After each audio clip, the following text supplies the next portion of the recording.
जैसा कि आप जानते हैं कि शिक्षा मंत्री के पद से इस्तीफा दे चुके हैं बीजेपी के वरिष्ठ नेता Dharmendra Pradhan. NEET paper leak का मुद्दा जो पूरे ही देश भर में चर्चा का विषय बना हुआ था।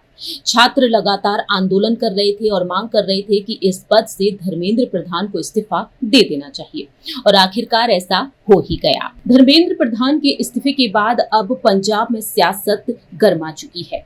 जी हाँ, पूर्व केंद्रीय शिक्षा मंत्री धर्मेंद्र प्रधान के इस्तीफे का असर अब पंजाब की राजनीति पर साफ दिखने लगा है। पेपर लीक और परीक्षा विवादों के बाद धर्मेंद्र प्रधान के पद छोड़ने का उदाहरण अब सभी के सामने है। विपक्षी दल ने पंजाब की भगवंत मान सरकार के खिलाफ अब मोर्चा खोल दिया है। जहां एक और विपक्षी दल केंद्र की मोदी सरकार के खिलाफ थे, तो वहीं अब पंजाब में राज्य सरकार के खिलाफ पार्टियां खड़ी हो चुकी हैं। दरअसल पंजाब के दो मंत्रियों के खिलाफ सियासी माहौल काफी गर्मा चुका है। कांग्रेस और शिरोमणि अकाली दल के साथ बीजेपी ने पंजाब के शिक्षा मंत्री हरजोत सिंह बैंस और स्वास्थ्य मंत्री बलबीर सिंह के इस्तीफे की मांग तेज कर दी है। इस्तीफे की मांग इसलिए इतनी तेज हो चुकी है क्योंकि धर्मेंद्र प्रधान के इस्तीफे से विपक्षी दलों को पंजाब सरकार को घेरने का बड़ा राजनीतिक और नैतिक आधार मिल चुका है।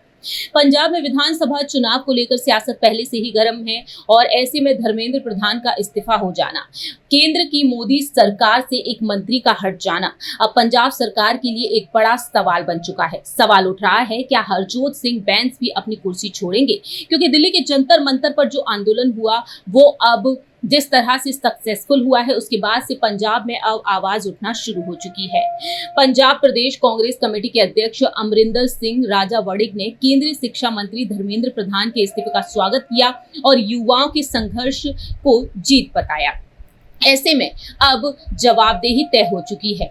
ठीक उसी तरह से पंजाब के मुख्यमंत्री भगवंत मान और शिक्षा मंत्री हरजोत सिंह बैंस को अपने पदों से इस्तीफा दे देना चाहिए। दरअसल राजा बड़िग ने आरोप लगाया कि आम आदमी पार्टी सरकार के कार्यकाल के दौरान पंजाब में फार्मेसी भर्ती परीक्षा, कक्षा 12वीं की अंग्रेजी परीक्षा और ग्रुप बी के पेपर के साथ कई प्रतियोगी परीक्षाओं के पेपर लीक हुए और इसके अलावा आरोप लगाया कि नायब तहसीलदार भर्ती परीक्षा, कृषि अधिकारी भर्ती परीक्षा और Baba Farid university of health sciences की ओर से आयोजित फार्मासिस्ट भर्ती परीक्षा में पेपर लीक के मामले सामने आए हैं।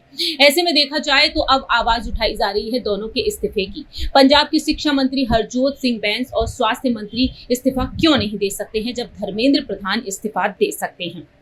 ऐसे में बीजेपी नेता और दिल्ली के मंत्री मनजिंदर सिंह सिरसा ने पंजाब में कथित पेपर लीक की घटनाओं को लेकर आम आदमी पार्टी और अरविंद केजरीवाल पर भी जोरदार हमला बोल दिया कि शिक्षा मंत्री हरजोत सिंह बैंस के इस्तीफे की मांग की है और मनजिंदर सिंह सिरसा ने अरविंद केजरीवाल पर दोहरा रवैया अपनाने का आरोप लगाते हुए कहा कि दिल्ली में विरोध करने वाले नेता पंजाब के छात्रों के भविष्य पर चुप क्यों हैं?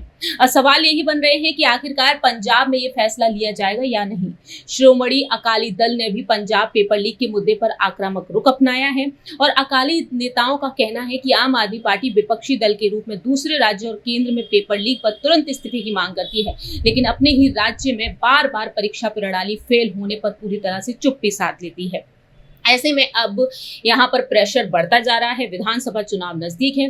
अब देखना होगा कि आखिरकार अरविंद केजरीवाल क्या फैसला लेते हैं, भगवंत मान क्या फैसला लेते हैं, क्या इन दोनों ही मंत्रियों का इस्तीफा होगा या नहीं। लेकिन इससे पहले आपको ये भी याद दिला देते हैं कि शिक्षा मंत्री हरजोत सिंह बैंस ने साफ तौर पर कहा कि अगर उनके पद छोड़ने से पंजाब की शिक्षा और परीक्षा व्यवस्था में सुधार आता है तो वह इस्तीफा देने के लिए तैयार है। देखते हैं कि आखिरकार इस मामले में पंजाब की सरकार क्या कुछ फैसला सुनाती है।